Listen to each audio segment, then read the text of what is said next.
네, 안녕하세요. 수원영통 옳지않이원 김영서 원장이라고 합니다. 오늘 제가 직접 이렇게 집에서 편한 옷 입고 영상 촬영하는 건 처음입니다. 그래서 일단은 제가 블로그로서 환자분들이랑 서로 소통하고 이렇게 정보 제공해드리고 이런 것들을 많이 했었는데 앞으로는 유튜브로도 조금 더 이렇게 환자분들께 설명해드리고 의료 정보 제공하는 시간을 가져보려고 해요. 그리고 제가 이쪽으로는 블로그는 그래도 지금 오랜 기간 동안 사실 블로그 운영을 제가 19년도부터 계속 쭉 지금까지 해왔기 때문에 나름대로 열심히 해오고 있었는데 유튜브는 처음이다 보니까 조금 어색하고 어떤 포인트로 이렇게 하게 되는지 아직도 잘 모르겠는데, 제가 할 수 있는 거는 낫게 해드리고 싶은 진심이라는 모토 하에 환자분들 잘 치료해드릴 수 있게끔 정보 제공해드리고, 제 마음 전달해드리고 하면 가장 좋을 것 같아서 좀 더 편한 마음으로 해보고자 지금 가운은 안 입었고요. 조금 편하게 해보겠습니다.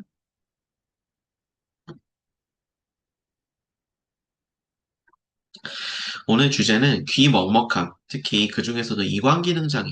이제 귀가 먹먹하다고 내원하시는 분들 중에 이관기능장애가 가장 많거든요. 왜냐면 현대인 분들이 이제 이 귀 주변에서 먹먹함을 느끼는 게 예를 들어서 염증성 질환, 뭐 중이염이라든지 전정신경염이라든지 혹은 뭐 이석증이나 메니에르병이 있다든지 이런 것들은 해당 각기 질환을 좀 치료하면 되는데 특히 뭐 중이염이면 항생제 복용하고 스테로이드 처치 받고 항히스타민제 비염약 복용하고 이러면 좋아지겠죠. 근데 이관기능 장애가 이거는 그 말대로 기능이 떨어지는 거라서 여다짐이 잘 안 되거나 열려버린 상태로 유지가 되거나 닫힌 상태로 잘 열리지가 않거나 해서 이런 신경 기능적인 측면에서 좀 불편한 게 생기기 때문에 요거에 관련해서 오늘 좀 제가 알려드려 보도록 할게요. 저도 사실 저는 고양이 키우면서 이제 저랑 많이 이렇게 이야기 들어보신 분들은 아시겠지만, 고양이 키우면서 알레르기 비염이 좀 심하게 생겼고, 저는 후각을 좀 잃었다가 지금은 복구가 된 상황인데, 물론 체질 한약, 비강사약, 도침치료 이런 것들을 통해서 제 몸에 직접 치료하고 저는 많이 좋아졌어요. 근데 비염이 있으시거나 현대 사회처럼 목 어깨 좀 이렇게 불편하신 분들은 귀먹먹한 게 정말 많거든요. 그래서 실제로 제가 많이 봤던 질환들, 난청, 이명, 뭐 이관기능장애, 자율신경실조증, 실제로 제가 겪었던 질환들, 저는 위주로 해서 제가 질환을 보고 있기 때문에 읽어보시면, 그리고 영상 들어보시면, 공감되는 내용이 되게 많을 거예요. 실제로 겪어본 사람이랑, 겪어보지 못한데 치료를 하는 사람은 약간 차이가 좀 있다고 생각을 합니다. 그래서 저는 비염으로 인해서 후각 상실, 내부 점막 부종, 그리고 이관기능 장애로 고생을 좀 했었었고요. 이게 교대로 이렇게 코가 막히는 것들을 경험해 보신 적이 있을 거예요. 사실 그런 분들이 진짜 이 이관기능 장애 쪽에서 불편함을 많이 겪습니다. 실제로 코감기 세게 걸리면 귀 불편하고 압력 차는 느낌 생기는 경우가 있잖아요. 그게 상시 있다고 생각해 보십시오. 그게 실제로 환자분들이 내원하시는 되게 많은 요인이기도 하고요. 그래서 블로그 오시면, 어, 제가 댓글에다가 하나 적어 놓을 건데, 제가 과거에 운영했던 블로그고요. 오셔서 정보 보시면 되게 이렇게 읽어보실 거리 많이 있을 겁니다. 오늘 관련된 글도 제가 올려둘게요. 그래서 지금처럼 가을, 겨울에 환절기 때 많이 발생하는 질환, 귀 먹먹함, 이충만감, 혹은 내 목소리가 울리는 증상, 이거를 뭐 자성강청이라고도 표현을 하는데, 그거에 대해서 원인과 한의학적인 치료 어떻게 진행하는지 말씀드려 볼게요. 이관 기능 장애가 뭐냐면 이관이 기능이 떨어지는 거죠. 이관이 뭐냐면요. 먼저 이관은 유스타키오관이에요. 학교 다닐 때 배우셨을 유스타키오관. 코랑 귀를 이어주는 관인데 지금 여기 그림에는 생략되어 있는데 여기가 지금 코입니다. 코의 위치고요. 콧망울 쪽 안쪽에서 이렇게 귀랑 연결되는 이런 협곡처럼 생긴 관이 이관 혹은 유스타키오관이고 아이들은 이게 각도가 조금 더 평행해가지고 중이염이 잘 걸려요. 비염이나 감기 걸리게 되면 귀로 전이가 잘 되는 구조인 거고요. 아무래도 금방 넘쳐 흐를 거기 때문에. 근데 성인은 이렇게 각도가 좀 서 있어서 중이염이 잘 안 걸리는 거예요. 근데 이제 이것도 자주 비염이 불편하게 되거나 코감기에 자주 노출되게 되면 여기가 부어오르면서 이관 기능이 떨어지게 되는 거죠. 이관은 기능을 이런 거래요. 압력 조절해주는 장치입니다. 이제 귀 내외부에서 압력 조절을 해줘서 예를 들어서 높은 산에 오르거나 비행기나 기차를 타게 되면 되게 먹먹한 느낌 드시는 경우가 있을 거예요. 그거를 침을 삼키게 되면 인두부, 여기가 이제 코의 비인두부거든요. 비인두부에 자극이 되면서 이관이 한번 이렇게 열렸다 닫혔다 하게 되면서 정상 기능을 하게 도와주는데, 즉 이게 압력 조절을 하는 장치라는 겁니다. 그리고 두 번째는 소리가 너무 크거나 작을 때 이거를 전달하거나 보호해주는 기능을 해요. 그래서 예를 들어서 소리를 잘 못 듣는 분들도 이관 기능이 좀 좋아지면 소리가 덜 울리고 좋아지는 경우가 있고요. 그래서 난청에서도 좀 살펴야 되고, 혹은 좀 이런 청력이 손상될 수 있는 환경에서 근무하시는 분들이 역으로 이관이 손상되는 경우도 많습니다. 왜냐하면 소리를 일부 좀 차폐해주는 기능도 있거든요. 그리고 아까 말씀드린 노폐물이나 뭐 이런 점막에 관련된 기능들, 산모 운동들을 하게 됨으로써 노폐물을 배설하고 혹은 약간 감염이 됐을 때 서로 전이 되는 기관이기도 합니다. 예를 들어서 코 질환이 있을 경우에 귀로 전이가 되기도 하고요.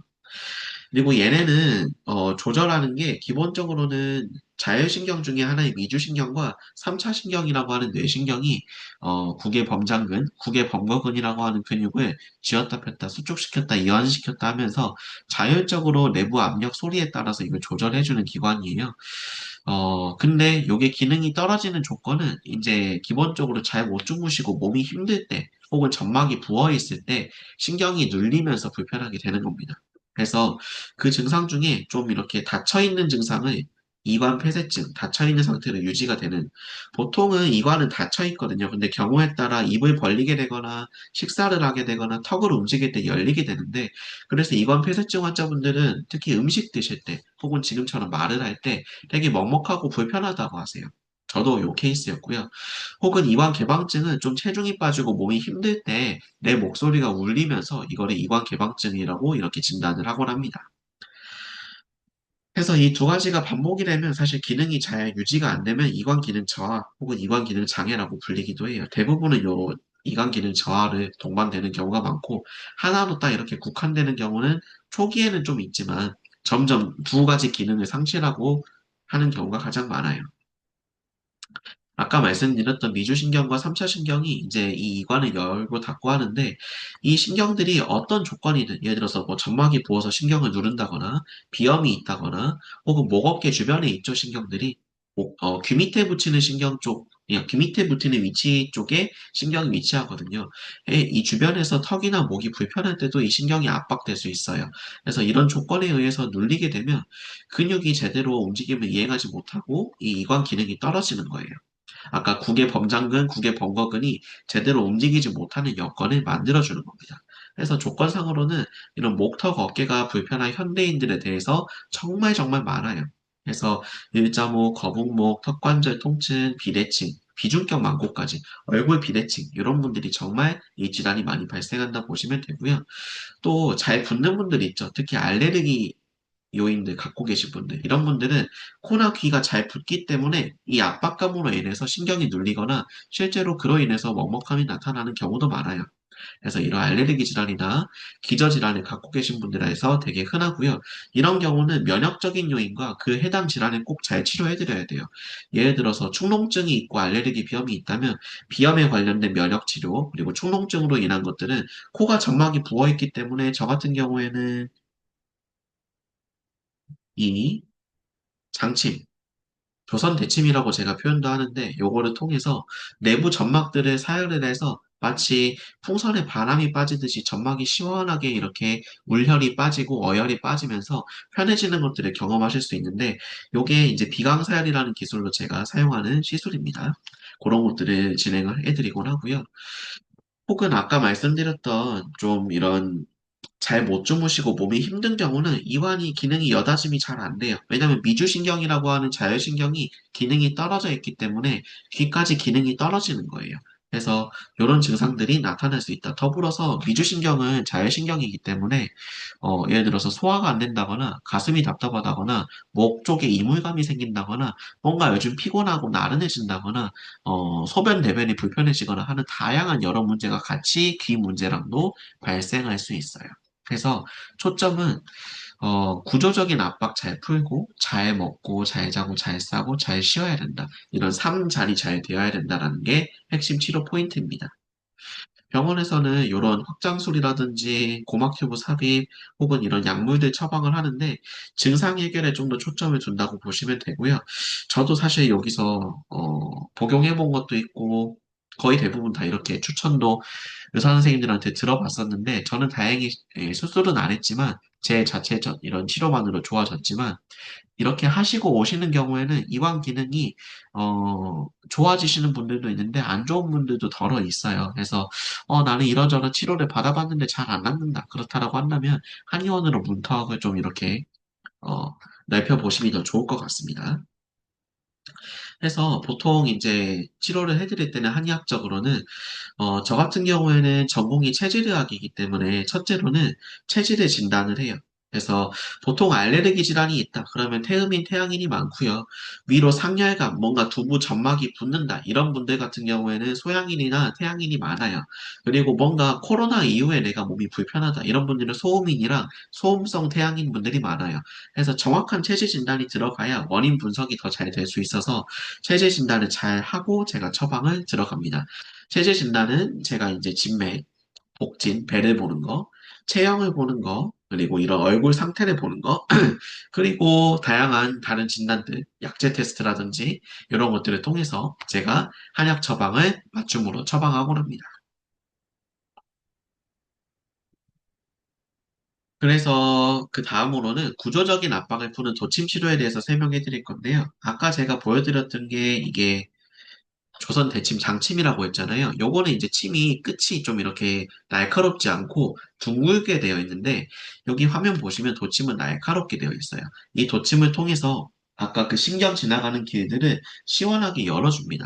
생각보다 많이 아프지 않고 우두둑 소리가 나면서 시원해지시는 경험을 하고 하시고 나서 되게 기가 밝아져요. 맑아져요. 먹먹함이 없어져요. 이런 말씀들을 되게 많이 하십니다. 그리고 해당 부위에다가 체질과 이런 병리적 특성에 맞는 약침 치료를 같이 병행해 드리고요. 아까 제가 말씀드렸던 코기 질환의 핵심 시그니처, 이 조선 대침을 통해서 비강사요법을 하고 귀, 코 점막을 자극을 하게 되면 점막 부종이 이렇게 풀리면서 되게 편해지시는 경험을 하시곤 하세요. 그리고 목이 어떻게 보면 귀, 목, 그리고 몸을 연결하는 통로이기 때문에 신경이 지나가는 길이거든요. 이쪽을 균형을 잘 교정해드리는 교정치료, 그리고 턱관절의 좌우, 상하 비대칭이 있는 것들을 교정해드리는 교정치료를 해드릴 때 좋은 경과를 보실 수 있습니다. 그리고 더불어서 좀 기저질환을 가지고 계신 분들은 좀 예방 관리도 필요하고요. 특히 이게 악화가 됐을 때 다른 이제 귀 질환들, 메니에르병, 전정신경염, 돌발성 난청, 이석증 이런 게 생길 수 있어서 잘 관리하셔야 되고요. 특히 지금처럼 겨울 혹은 가을철에는 가습기 꼭 잘 쓰시고 주무시는 거 지금 사실 시간이 엄청 늦었지만 새벽 1시네요. 저도 자야 되는데 주무시는 시간을 잘 확보해야만 이런 질환들이 빨리 좋아집니다. 그래서 오늘 여기까지 김 원장이었고요. 어, 잘 보셨으면 구독과 좋아요 조금 부탁드리겠습니다. 좋은 의료 정보글을 매일 제공하기 위해서 최대한 블로그와 유튜브로 노력할 수 있도록 하겠습니다. 감사합니다.